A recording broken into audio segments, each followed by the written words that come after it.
চরণামৃত খাচ্ছে, এই যে চরণামৃত।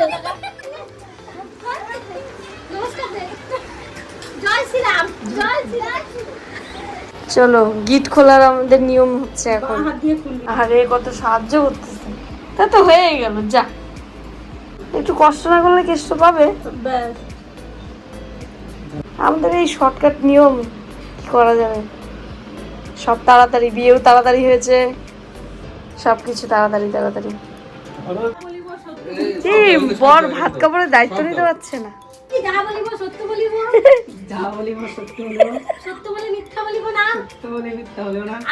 Hello guys, welcome back to my channel. তো তোমাদের জন্য আজকে একটা খুব সুন্দর ভিডিও নিয়ে চলে এসেছি। আশা করি থাম্বনেল আর টাইটেল দেখে বুঝতেই পারছো ভিডিওটা কি রিলেটেড হতে চলেছে, তো সেই জন্য ভিডিওটা পুরোটা দেখতে হবে।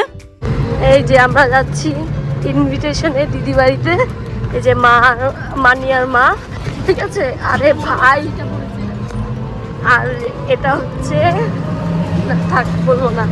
আর এটা হচ্ছে আমার বৌদিমণি, নতুন বৌদিমণি।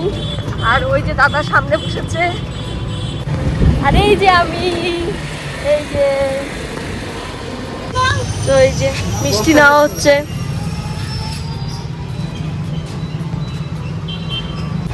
এই যে বেসনের লাড্ডু, আমরা এখন খাবো এটা। দেখতে পাচ্ছ দিদিবাড়িতে ইনভাইট ছিল, সেজন্য দিদির বাড়িতে গেছিলাম। এবার এখানে একটা ব্যাপার আছে, এই যে এখানে বাবিন যেটা নিয়ে যাচ্ছে হচ্ছে, মানি ওকে সুজির বিস্কুট খুঁজতে দিয়েছিল, তো সেটা তো পাওয়া যায় না অ্যাকচুয়ালি। ও জানে সেটা ইয়ার্কি করছিল, মানিকে ও হেজিয়ে দিয়েছে।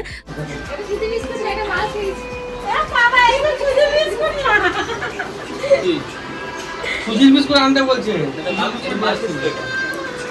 সুজির বিস্কুট নিয়ে আসি। নাও সুজি, না না আরে দেখো না সুজি কি নাই, সুজি ফেল হয়ে যাবে হয়তো, জানি এটা সুজি বিস্কুট নয়। হয়েছিল সুজি বিস্কুট খাইতে কেমন লাগে? ভালো লাগে। তারপর তোমাকে খবর। এবার ও কিন্তু সুজি বিস্কুট খুঁজছে, সত্যি বেরিয়ে পড়েছিল। তারপর আমি বললাম যে না, তোমার সাথে ইয়ার্কি করছে, তখন ও বুঝলো।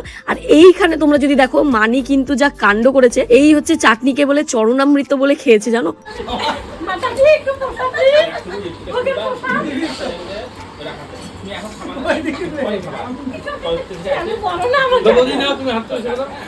নতুন বৌদি তো করতে হয়, আমাদের এখানকার নিয়ম।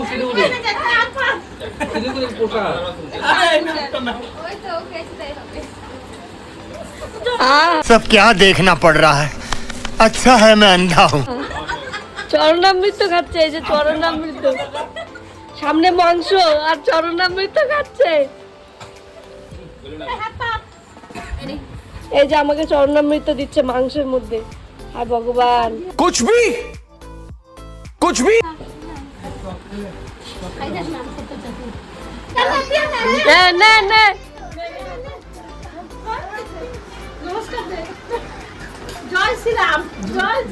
कौन है ये लोग, कहाँ से आते हैं? আরে চরণামৃত, এই যে মিষ্টি খাওয়া হয়ে গেছে। সিরিয়াসলি গাইস, এটা নিয়ে এত হেজানো হয়েছে, সবাই সবাইকে হেজিয়েছে যে চাটনিকে চরণামৃত হয়ে একদম প্রসাদের মতো বলে খাচ্ছিল। মানে এটা সত্যি যা হাস্যকর ছিল পরিস্থিতিটা, আশা করি সেটা তোমরা দেখেই বুঝতে পারছো। আর নতুন বৌদি চরণামৃত নিল না, রাগ করছে।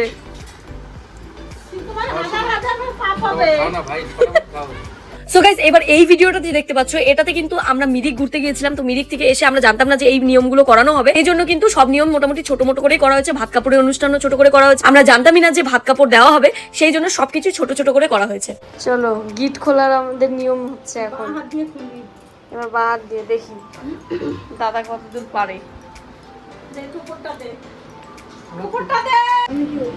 তুই ধরবি, তুই একটু আলগা করে দে দিয়ে দিয়ে। আরে কত সাহায্য করতেছে, তা তো হয়ে গেল। যা, একটু কষ্ট না করলে কেষ্ট পাবে। ব্যাস, দুই আঙ্গুল কিন্তু। তো বুঝতে পারছো 2 আঙ্গুল দিয়ে কিন্তু ওই গিট্টুটা খুলতে হবে, মানে যেই গিট বলে অষ্টমঙ্গলের যে গিট খুলতে যায়। তো যেহেতু দাদাদেরটা পালিয়ে বিয়ে, মানে অন্যরকম একটা পরিস্থিতিতে বিয়েটা, সেই জন্য কিন্তু এই নিয়মগুলো আমরাই সবকিছু করছি। কিন্তু সত্যি কথা বলতে এর আগে পালিয়ে বিয়ে এরকম ভাবে কোনোদিন দেখিনি সামনে থেকে। এতটা যে সুন্দর হয়, মানে আমরা জিনিসটাকে এতটা অন্যরকম করেছি, মানে নর্মাল বিয়ের মতনই আমাদের লাগছিল। আর বেশ মজা হয়েছে, খুব মজা করেছি আমরা। আর এখানে কিন্তু বৌদি দাদাকে অনেক হেল্প করেছে, না হলে কিন্তু দাদা গিটটা খুলতে পারতো না। সত্যি কথা বলতে 2 আঙ্গুল দিয়ে কি খোলা যায় নাকি, অনেকটা টাফ। দেখে যা বুঝলাম প্রচুর টাফ জিনিস। তো যাই হোক, ছেলেরা all the best for your future marriage. আর হ্যাঁ, যারা দাদাদের বিয়ের ব্লগটা দেখোনি, গায়ে হলুদের ব্লগটা দেখোনি, তারা প্লিজ গিয়ে আমার ডেসক্রিপশন বক্সে লিঙ্ক দেওয়া আছে, তোমরা দেখতে পারো। সত্যি অসাধারণ হয়েছে, মানে এত ইউনিক ভাবে বিয়েটা হয়েছে, ভীষণ ভালো লেগেছে। সম্পূর্ণ তোমাদেরও দেখলে ভীষণ ভালো লাগবে, আশা করি। তোমরা ভিডিওটা গিয়ে চেক ইন করতে পারো। এখানে দেখতে পাচ্ছ বৌদি কিন্তু দাদাকে অনেক অনেক অনেক হেল্প করেছে। আর সত্যি তারা ভীষণ ভীষণ ভীষণ খুশি আছে। আর সত্যি পালিয়ে বিয়েও যে এত ইউনিক ভাবে হতে পারে, সেটা এই দাদাদের বিয়ে না দেখলে আমি জানতাম। ফাইনালি দেখতে পাচ্ছ দাদা কিন্তু আমাদের গিটটা ফাইনালি খুলতে পেরেছে। আর আমরা খুব প্রাউড ফিল করছিলাম যে ফাইনালি দাদা 2 আঙ্গুল দিয়ে গিটটা খুলেছে, কিন্তু বৌদির হেল্পের সাহায্য ছাড়া কিচ্ছু হতো না। আর সত্যি বলতে আমি এরকম ফার্স্ট টাইম দেখছি, মানে এরকম গিট খোলা আমি দেখিনি এখনো পর্যন্ত। মানে আমার দিদিরও যে বিয়ে হয়েছিল তখনও কিন্তু আমি এগুলো তখন একটু ছোট ছিলাম, সেই জন্য এগুলো অত বুঝতাম না। তো যাই হোক, দাদাদেরটা দেখে ভীষণ ভালো লাগলো, অন্যরকম একটা অনুভূতি হলো।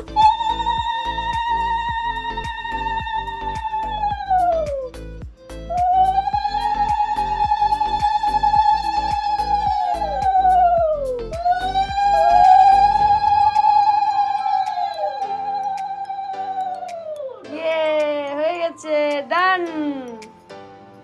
বাহ, গুড গুড গুড। টুপুর টুপুর কই গেল? তো দেখতে পাচ্ছ অষ্টমঙ্গলের গিট খোলা কিন্তু কমপ্লিট।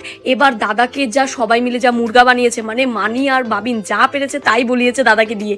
ঠিক আছে, তোমরা ভিডিওটা দেখলেই বুঝতে পারবে যে কিরকম ভাবে বোকা বানানো হয়েছে আমার দাদাকে। বর ভাত কাপড়ের দায়িত্ব নিতে পারছে না। সব দাও না।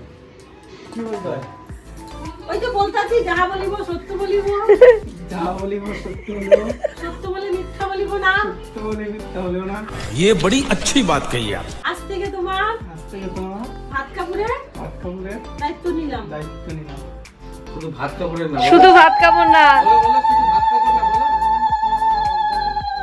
দায়িত্ব নিলাম। বলো মোবাইল রিচার্জ থেকে শুরু করে তোমার ডাক্তারের ওষুধের খরচা, তারপরে যা যা বাকি শপিং শপিং।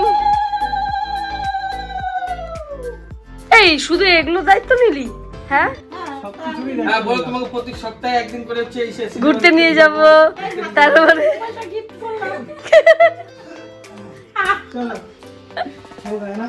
কি হয়ে গেছে দাও, বলো আর কিছু কিছু। কেন নিচে রাখো? সো দেখতে পেলে দাদাকে কিভাবে মুরগাটা বানালো। মানে অ্যাকচুয়ালি এগুলো তো বলতে হয় না, মানে এগুলো তো বলার কোনো নিয়ম নেই যে যাহা বলিব সত্য বলিব, সত্য ছাড়া মিথ্যা বলিব না, এরকম তো কোনো রিচুয়ালস নেই। বাট মানি ইচ্ছাকৃত ভাবে ওকে এইভাবে হেজিয়ে হেজিয়ে বলিয়েছে। দাদা তো সেরকমই বলেছে, কারণ ও তো জানে না কিছু নিয়ম। কাইট করার ঠেলায় সেরার তো সেরা, এত লোক এখন কাইট করে গেল।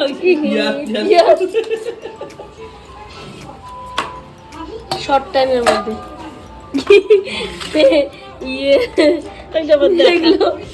এগুলো উঠে আসছে। টমেটো নিচে তো ভাতের প্লেটটা ছিল, আর ওপরের প্লেটে ছিল হচ্ছে শাড়ি, তারপর আলতা, আরো যা যা জিনিস, সিঁদুর, এসব ছিল।